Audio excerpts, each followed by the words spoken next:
Hello everyone, কেমন আছেন সবাই? আশা করি সবাই খুব ভালো আছেন, সুস্থ আছেন। আর আমরা ভীষণ ভীষণ ভালো আছি। তো দাদা বৌদি আগের পার্টে দেখেছিলেন যে ওরা ততক্ষণে এসে পৌঁছয়নি, তো এতক্ষণে ওরা চলেও এসছে, দাদা বৌদি আর ছেলে। তো বৌদি এসেই চিকেন পকোড়া ভাজতে বসে গেছে, দাদাও নাচানাচি শুরু করে দিয়েছে। জমে উঠেছে আমাদের আজকে 31st পিকনিক। আর এদিকে আমাদের চিকেন বসে গেছে, যেটা আমরা রাত্রে ডিনারে খাবো রুটি দিয়ে। আর এদিকে চলছে জোর কদমে কাবাব, বড়ি দিকে বেগুন পোড়া ছাড়াচ্ছে। আর আমাদের প্রোগ্রাম শুরু হয়ে গেছে। এরই ফাঁকে দাদা একটা গানও শুরু করে দিয়েছে। বুয়া মাইক নিয়ে কিছু বলবে এবং বুয়াকে বলতে দেবে না বলে এই যে নিকি আর বুয়ার মধ্যে একটা ফাইটও হয়ে গেল বছরের শেষ দিনে। তারপরে বুয়া চলে গেল কাজ করতে। তো মারামারি নাচানাচি এসব তো থাকবেই। আর এগুলো পিকনিকে না থাকলে খুব একটা জমে ওঠে না, বলুন। আর আমাদের এই বুয়ার নাচ আপনাদের সবার কেমন লাগলো কমেন্টে জানাবেন। এটা আমাদের দিদিদেরই গাছ, তো ওখান থেকে নারকেল করে কাটা হচ্ছিল। সেই খাবার অসম্ভব টেস্টি হয়েছিল খেতে, মানে আমি বলে বোঝাতে পারবো না। এতটাই টেস্ট, মানে আমি যতবার ভাবি যে না কাবাব খাবো, বাইরে হয়তো অনেক পাওয়া যায়, বাট এই টেস্ট কখনো হবে না। তো বৌদি ওদিকে চলে গেছে বুপাইকে হেল্প করতে, আর এই যে দাদার ছেলে মিষ্টি আলু পোড়া খাচ্ছে। আর এই হচ্ছে আমাদের সকলের প্রিয় গৌতম দা। যে যাই করুক না কেন, ওনার পরিষ্কার পরিচ্ছন্নতার দিকে আর দাদা একে তো নিয়ে কিছু বলার নেই।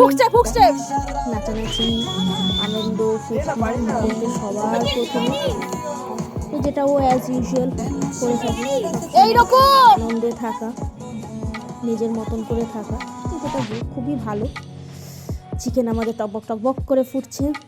আর এদিকে চিকেন নেমে যাওয়ার পর আর অত ঠান্ডা, এই আগুনের তাপ পোহাতে কার না ভালো লাগে বলে। আর তাই সেই জন্য আমরা সবাই আগুনের সামনে বসে তাপ পোহাচ্ছিলাম। নাচানাচি তো আছেই, এটা তো আর কম হয় না। তো কাবাব খেতে খেতে আগুনের তাপ পোহাতে পোহাতে নাচানাচি করতে করতে আমাদের রাত্রিটা কাটছিল, খুব মজার কাটছিল। নাচানাচি করতে করতে সামহাও গৌতমদার মনে হয়েছে যে উনুনের আঁচটা বোধহয় ঠিক নেই, তো উনি এসেছিল ঠিকঠাক করে দিতে। আর দেখেছেন মুখটা, আমি এবার এটা জুম করে তুলেওছি, যা খুশি বলেছি। তো গৌতমদা ভীষণ মজার মানুষ, আমাদের সাথে খুব মজা করে। তা আমাদের মনেই হয় না যে আমাদের থেকে অনেক বড়, কিন্তু আমাদের সাথে ভুলে মিশে গেছে আমার দিদি। আর ইতিমধ্যে 12টা বেজে গিয়েছিল, তো চারিদিকে বাজি ফাটছিল। আমরা একে অপরকে হ্যাপি নিউ ইয়ার উইশ করেছি। সামনের বছরটা যেন সবার খুব খুব ভালো কাটে। আর আপনাদেরকেও বলি হ্যাপি নিউ ইয়ার, আপনাদের সবার এই বছরটা যেন ভীষণ ভালোভাবে কাটে। যার যা মনের ইচ্ছে ভগবান যেন সেটা পূরণ করিয়ে দেয়। তো ভগবানের আশীর্বাদে সবাই যেন আমরা সুস্থ থাকি, ভালোভাবে থাকি, আর বছরটাও যেন ভীষণ ভালোভাবে কাটাই। রাতও প্রায় অনেকটাই, তো আমাদের সবারই মোটামুটি খিদে পেয়ে গেছে। এখন আমরা ডিনারে বসবো।